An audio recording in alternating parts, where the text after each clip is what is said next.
Hello friends, welcome back to English with Asha ma'am. आज मैं आपके लिए जो पैराग्राफ लेकर आई हूँ वो काफ़ी इन्फॉर्मेटिव रहेगा आपके लिए। तो जो टॉपिक है उसका ये है जॉब इंटरव्यू। जॉब मीन्स नौकरी के लिए इंटरव्यू देना, साक्षात्कार देना। इसके ऊपर हमको जानकारी मिलेगी, साथ ही हम काफ़ी सारे न्यू वर्ड्स भी सीखेंगे। तो आइए शुरू करते हैं। In job interviews it's essential to present yourself as a well qualified candidate. Job interviews में इन है तो जॉब इंटरव्यूज में इट्स एसेंशियल, ये कॉन्ट्रैक्टेड फॉर्म है, इसको खोल के बोलेंगे तो it plus is. It is essential, essential का मतलब होता है जरूरी।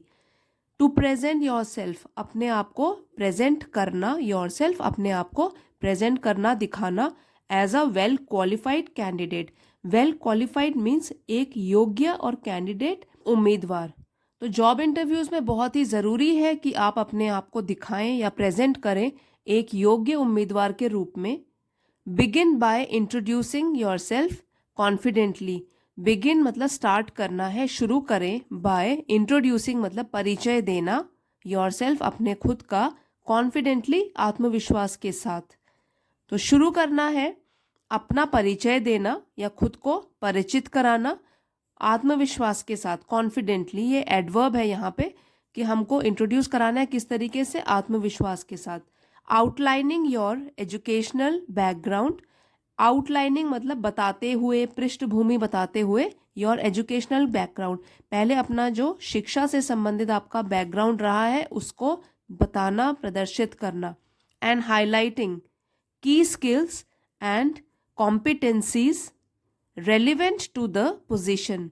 हाईलाइटिंग, तो जब आप ये बता रहे हो अपनी एजुकेशनल बैकग्राउंड तो आपको हाईलाइट करना है या ज़्यादा जोर देना है किस पर, की स्किल्स पर, जो भी आपके पास मुख्य कौशल हैं, एंड कॉम्पिटेंसीज, जिसमें भी आपको दक्षता प्राप्त है, जिसमें आप काफ़ी अच्छे हो, कोई भी काम करने में जिसमें आप बहुत माहिर हो, तो कॉम्पिटेंट हो, तो वो दक्षताएं आपको वो भी बतानी है।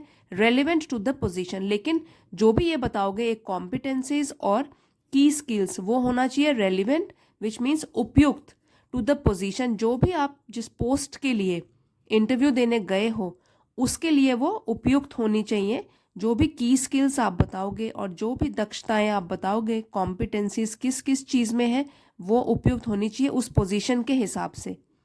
Showcase any experience or accomplishments that demonstrate your ability to meet the demands of the role. Showcase means प्रदर्शित करना है। any experience अनुभव, और accomplishment जो भी आपने उपलब्धियां प्राप्त करी हैं, चाहे कॉलेज में करी हो या कॉलेज के बाद अगर कोई आपने कोर्स किया हो उसमें कोई उपलब्धि हासिल की हो, तो शो केस प्रदर्शित करना है अपने अनुभवों को और अपनी उपलब्धियों को। दैट डेमोन्स्ट्रेट जो कि दिखाती हैं योर एबिलिटी, आपकी क्षमता, to meet the demands of the role, कि आप जो भी रोल पाना चाहते हो वहाँ कंपनी में उसकी डिमांड, उसकी मांगें जो है वो पूरी कर पाए। आपको इस तरीके से प्रदर्शित करना है अपने अनुभवों को और उपलब्धियों को जो दिखाएगा कि आप में क्षमता है कि आप उस रोल की डिमांड्स को, मांगों को पूरी कर पाओगे। Familiarity with the exam patterns, regulations, commitment to ethical practices can be emphasised. Familiarity परिचित होना, रेगुलेशन नियम कानून, कमिटमेंट होता है आपका दायित्व इसके प्रति या प्रतिबद्धता बोलते हैं, प्रॉमिस। एथिकल मीन्स नीति से संबंधित, मॉरल वैल्यूज। एम्फेसाइज्ड जोर देना। तो familiarity with the exam pattern, regulations, familiarity आपका परिचित होना एग्जाम पैटर्न को लेकर और रूल्स और रेगुलेशन नियम कानून को लेकर, and commitment to ethical practices, तो आपके मॉरल वैल्यूज भी बहुत स्ट्रांग होनी चाहिए, नैतिकता के प्रति जो आपकी प्रतिबद्धता है। That can also be emphasised, उस पर भी आपको जोर देना है।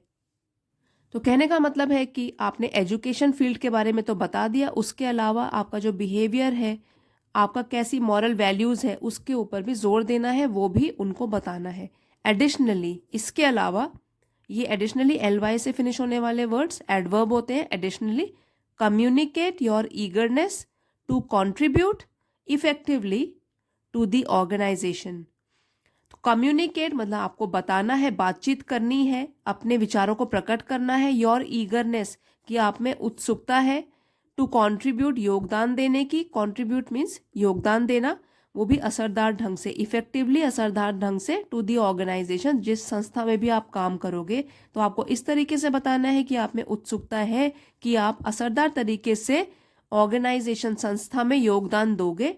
And your readiness to adapt to various challenges, और आपकी रेडीनेस मतलब जो आप तैयार हो, अडेप्ट मीन्स अपने आप को ढालने के लिए, वेरियस चैलेंजेस, और चैलेंजेस होता है चुनौतियाँ, और आपको अपनी रेडीनेस दिखानी है कि आप तैयार हो अपने आप को ढालने के लिए जो भी अलग अलग तरीके के चुनौतियाँ आएंगी आपके सामने।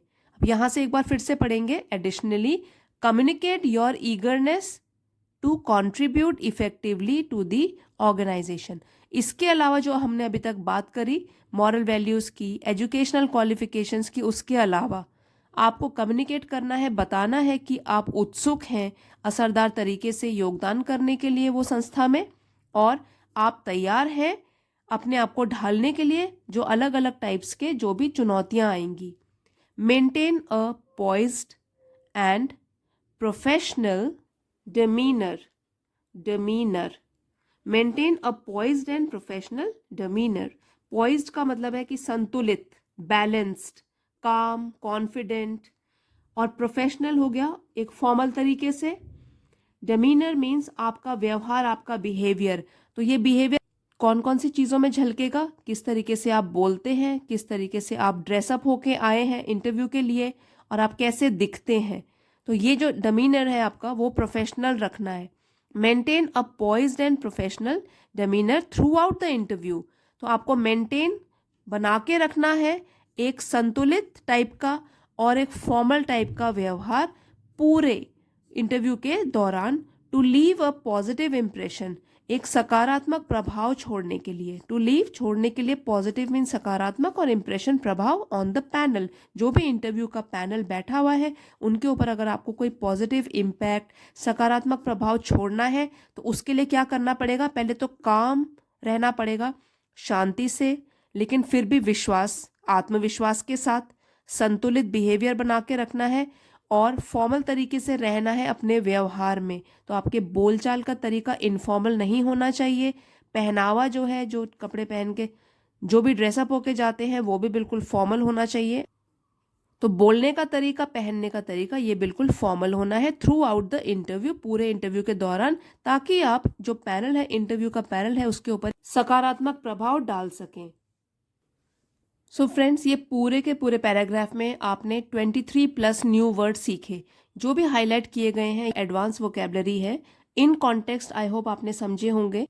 सो फ्रेंड्स, अगर ये वीडियो आपके लिए हेल्पफुल रहा है तो इसको लाइक और शेयर ज़रूर कीजिएगा। चैनल पे नए हैं तो इसे सब्सक्राइब कर लीजिए।